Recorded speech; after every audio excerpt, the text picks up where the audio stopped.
Hello दोस्तों, मेरा नाम है विष्णु और आप देख रहे हो टेक्नोलॉजी विद विष्णु में।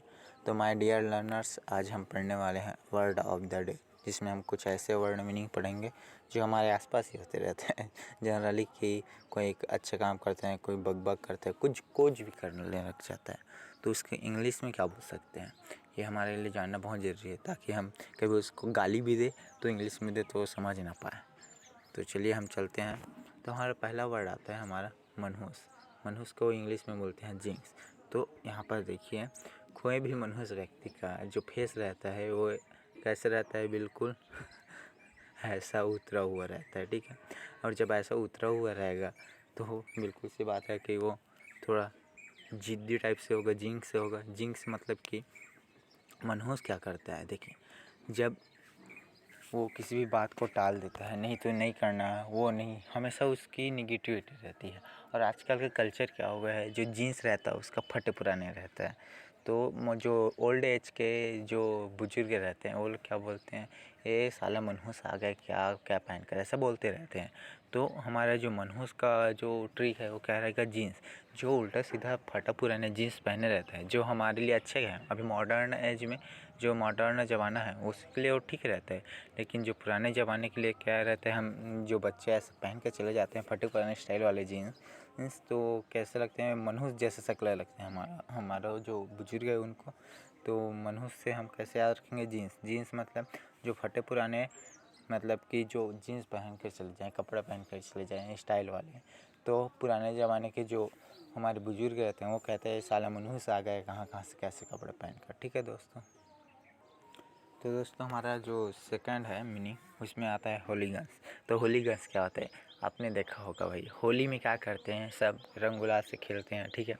और रंग गुलाल के अलावा क्या करते हैं, कुछ बदमाश ऐसे भी होते हैं जो दादा परदादा ऐसा आराम से अय्यासी के जीवन जी रहे हैं। वो लोग क्या करते हैं, गन निकालते हैं अपने जो लाइसेंस के द्वारा रहते हैं, फिर उनके द्वारा भी गन, बट क्या करते हैं, वो अय्यासी में भांग पी रहे हैं, शराब पी रहे हैं, और क्या करते हैं, गन चला देते हैं। जैसे कि यहाँ पर देख रहे हो, यहाँ पर एक बदमाश खड़ा हुआ है बंदा, वो अपने गन से फायर कर देता है, ठीक है।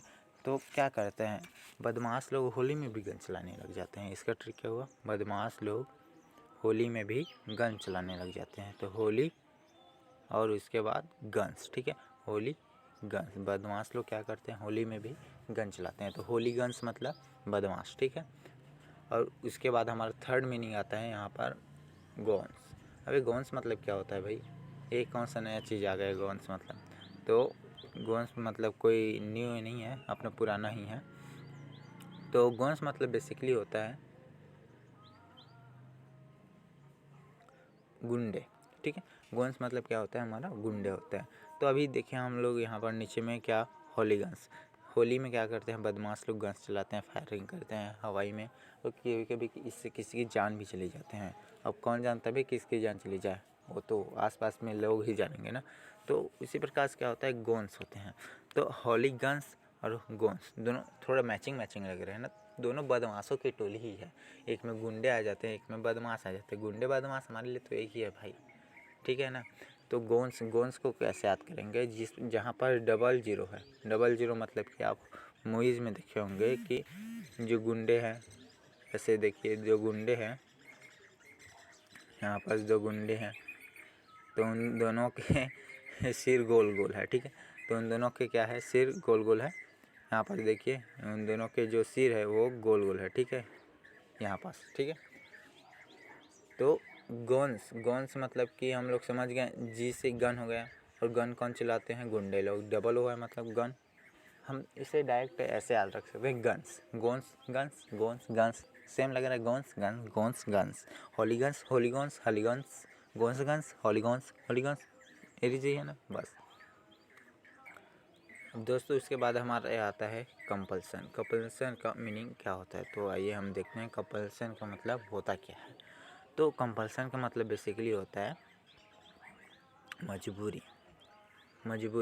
तो कोई भी आदमी जब मजबूर हो जाता है तो क्या करते हैं, वो रिक्वेस्ट करता है, हाथ जोड़ता है कि मुझे छोड़ दो, मैं बाद में कर दूँगा, या फिर मैं नहीं कर सकता, मुझे छोड़ दो, मैं बाद में कर लूँगा, या फिर मैं नहीं कर सकता, किसी और को दे दो। तो बार बार क्या करता है, रिक्वेस्ट करता है कि मतलब अब इसको याद करने का ट्रिक क्या होगा, हमारा जो कंपल्सन तो यहाँ पर देखिए मैंने इसको 2 भाग में डिवाइड करके लिख दिया है ताकि इजी हो जाए।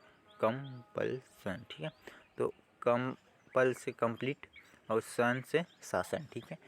तो कोई भी काम जो सरकार देगा उसे तो कंप्लीट करना पड़ेगा ना भाई। आप चाहे क्षमा याचना मांग लो, आपने पैसे लिए हैं तो धोखाधड़ी तो नहीं कर सकते, उसका पूरा काम करके ही उसे देना पड़ेगा, ठीक है। तो कंपल्सन मतलब कंप्लीट करके सरकार को देना, शासन को देना। कंपल्सन मतलब कंप्लीट शासन, कंपल्सन मतलब कंप्लीट शासन। शासन को केवल कंप्लीट काम ही पसंद होता है, ठीक है।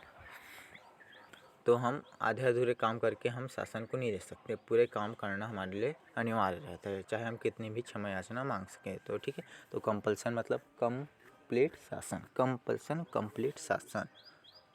और कंप्लीट शासन मतलब मजबूरी, चाहे मजबूरी हो चाहे कुछ भी हो, कंप्लीट शासन है तो क्षमा याचना तो यहाँ पर चलेगी नहीं, आपको तो पूरा काम करना पड़ेगा। तो दोस्तों अब हमारा नेक्स्ट आता है सिरकर। अब ये सिरकर क्या होता है भाई, तो मैं बता दूं, सिरकर उसे कहते हैं जो सिर को पकड़ कर चुरा कर भगता है, सिरकर। अब यहाँ पर स्ट्रिक क्या बनेगा तो देखो, सिरकर, ठीक है, इतना है हमारा सिरकर, ठीक है। तो सिरकर का क्या है कि जो अपना ये वाला पार्ट है सिर और यहाँ पर ये वाला पार्ट है कर, तो इन दोनों को 2 भागों में डिवाइड कर लेते हैं। तो सिरकर सिरकर सिरकर, ठीक है। तो सिर को पकड़कर भगने वाला को हम सिरकर कहेंगे, सिरकर पकड़ने वाले को क्या कहेंगे, सिरकर। सिर को पकड़ने वाला सिरकर और भगने वाला कामचोर। ही तो है भाई। अब किसी आदमी को बच के भागना है किसी चीज़ से, जैसे कि हम किसी को बोल देते हैं कि ये काम करो वो काम करो, लेकिन उसको भागना है यहाँ से, तो वो क्या करेगा, अपने पूरे बॉडी पार्ट्स को छुपा कर या भागना चाहेगा ना भाई, चाहे वो कुछ भी भागे। अब शेर भाई अपना सबसे ऊपरी भाग होता है, तो कुछ भी करके इसे भी छुपाना होता है, तो हम पकड़ने के लिए छुपाने के लिए करते तो सिर को नीचे झुकाते जाते हैं, छुपाते जाते हैं। तो सिर का मतलब सिर को पकड़कर भागने वाला क्या कहलाता है, कामचोर। देखो ये कैसे भाग रहा है। अब हमारा नेक्स्ट है यपिंग। यपिंग मतलब क्या होता है, चलो देखते हैं। देखो यपिंग मतलब होता है बेसिकली भौंकना, भौंकना। देखो यहाँ पर दिख रहा है भौंकना, एक डॉग है क्या कर रहा है, वो भौंक रहा है, ठीक है। तो यपिंग मतलब होता है हमारा भौंकना, भौंकना। अब इसको याद कैसे करेंगे, देखिए कोई भी व्यक्ति चाहे कुत्ता हो या आदमी हो, जब भौंकना शुरू करता है ना तो स्टार्टिंग से लास्ट तक ही भौंकता रहता है, भौं भौं भौं, अपनी बात पर अड़ा रहता है। तो लास्ट में वाई है, आई मीन टू से फर्स्ट में वाई है और लास्ट तक वो भौंकते जा रहा है, पा पा पा पा पा या पा या पा या पा, जो भी है, ठीक है। तो यपिंग यपिंग यपिंग यपिंग मतलब वो क्या करे, भौंक रहा है, यपिंग मतलब भौंकना। अब उसके बाद हमारा नेक्स्ट आता है इंसैनिटी। अब इंसैनिटी क्या होता है, तो आपको यहाँ पर इमेज में क्या दिख रहा है, अल्बर्ट आइंस्टीन है, महान जाने माने वैज्ञानिक साइंटिस्ट अल्बर्ट आइंस्टीन। इन्होंने अपने विज्ञान के क्षेत्र में बहुत खोज की, ठीक है। तो थॉमस एडिसन भी जानते हो, बल्ब के आविष्कारक थॉमस एडिसन, महान करता धरता, ठीक है। तो ये लोग क्या थे, एक पागलपन था, एक जुनून था, इंसैनिटी था। अब इसको याद करने का ट्रिक क्या है, देखिए इसमें यहाँ पर लिखा है, the definition of insanity is doing the same thing over and over again but expecting different result. तो यहाँ पर अलग अलग रिजल्ट्स आ रहे हैं, ठीक है। इंसैनिटी है मतलब बार बार उसी काम को करना, उसी काम को करना, पागलपन की तरह, किसी और की बात सुनना ही ना, चाहे कोई कितना बोल ले, हमें उसके मतलब ही नहीं है। तो इंसान कब ऐसा करता है, जब इंसान पागल हो जाता है। तो यहाँ पर इंसैनिटी को 2 पार्ट में डिवाइड करें, इंसान और टेंशन। इंसान टेंशन इंसैनिटी, इंसान टेंशन इंसैनिटी, ठीक है। इंसान plus tension is equal to insanity, ठीक है। इंसान और टेंशन मिलके क्या होता है, इंसैनिटी होता है, टेंशन आ जाता है, टेंशन। और जब आदमी को टेंशन आ जाता है ना तो उसका दिमाग ऐसे गर्म होता है कि वो किसी की बात ही नहीं सुनता, इतना टेंशन आ जाता है भाई। और वो अब पागल की तरह किसी की बात सुनता है, ना ही कुछ और करता है। और वो लड़ाई कर है तो लड़ाई करेगा, कुछ तोड़ रहा है तो तोड़ते ही रहेगा। एक इंसान की एक लिमिट होती है। तो इंसैनिटी मतलब इंसान टेंशन में आता है तो पागलों की तरह हरकत करता है। अब गाइस यहाँ पास तो आपको साफ साफ दिख रहा है यार कि एक इमेज में क्या हो रहा है। एक इमेज में एक व्यक्ति है, बूढ़ा व्यक्ति, जो अपने खजाने को एकदम बारीकी से देख रहा है, पकड़ रहा है, उसको पोटलियों में बांध रहा है। तो ऐसा कौन करता है भाई, जो बड़े लोग रहते हैं, अय्यास मंडल, मिलेनियर बिलेनियर वो लोग अयास की तरह नहीं होते हैं। मिलेनियर बिलेनियर भी दो प्रकार से होते हैं, एक अयास वाला और एक जोड़ने वाला। जोड़ने वाला को हम एक तरह से कंजूस बोल सकते हैं। आजकल के डेट में जो कंजूस है ना दोस्त, वही आगे बढ़ सकता है। जो अयास में है उसको अयासी में ही टाइम निकल जाता है, उसको पता ही नहीं चलता कि उसका पैसा कब ख़त्म हो जाएगा, ठीक है। इसलिए वो करोड़पति से करोड़पति में आते हुए देर नहीं लगता। तो माइज़र मतलब होता है कंजूस। तो हम लोग कहते हैं ना कंजूस मक्खी चूस, कंजूस मक्खी चूस। तो एम से मक्खी चूस भी आता है और एम से माइज़र भी आता है। तो कंजूस है वो मक्खी चूस है। मक्खी चूस मतलब माइज़र चूस। माइज़र मक्खी, माइज़र मक्खी, माइज़र मक्खी चूस यार, माइज़र चूस, ठीक है। तो कंजूस को इंग्लिश में क्या कहते हैं? माइज़र कहते हैं। अब यहाँ पर इस इमेज में देख रहे हो एक प्यारी बच्ची कैसे मुंह फुला के खड़ी हुई है। तो यहाँ पर से और साइड में लिखा है स्टबर्न। तो स्टबर्न मतलब क्या होता है कि एक नंबर की जिद्दी। अब वो चाहे लड़की हो, लड़का हो, बच्चा हो, इंसान हो, जानवर हो, कुछ भी हो सकता है दोस्त। स्टबर्न आ गया मतलब वो जिद्दीपन में आ गया तो कुछ नहीं, मतलब नहीं, हट करने लग जाता है वो, ठीक है। तो ये बच्ची क्या है, शायद इसको चॉकलेट नहीं मिल रहा हो, तो देखो ये कैसे स्टूपिड की तरह मुँह फुला के खड़ी हुई है, ठीक है। तो अब इसको याद करने का ट्रिक क्या है? तो यहाँ पास भी दो भाग में डिवाइड करेंगे अपना जो वर्ड है उसको।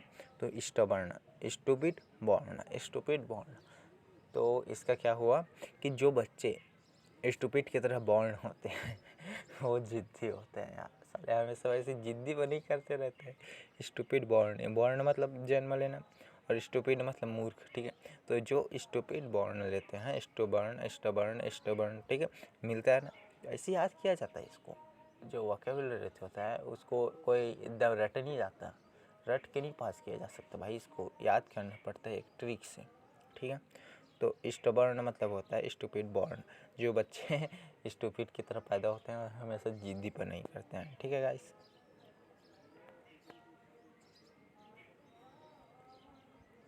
सो माय डियर लर्नर्स, आज हमने पूरे ये सारे चीज़ कवर कर लिए। ये जितने भी अपने जो वर्ड मीनिंग्स लिखे हैं वर्ड ऑफ द डे, उसको सारे हमने कंप्लीट कर लिया। तो थैंक यू। और ऐसे ही न्यू वोकेबलरी के लिए मेरे चैनल को लाइक, शेयर, सब्सक्राइब करें। इंस्टाग्राम, ट्विटर, अपना फेसबुक, जितने भी आप जो अकाउंट चलाते हैं आप सभी में सर व्हाट्सएप में शेयर करें, ताकि आपके फ्रेंड्स को हो, आपके फैमिली मेम्बर्स हो, आपके जितने भी रिलेटिव्स हो, उनको भी कन्वर्सेशन करने में कोई प्रॉब्लम ना हो। जो अपना जो इंग्लिश का है उसको पावर को अच्छे से बना सके दोस्तों। Thank you.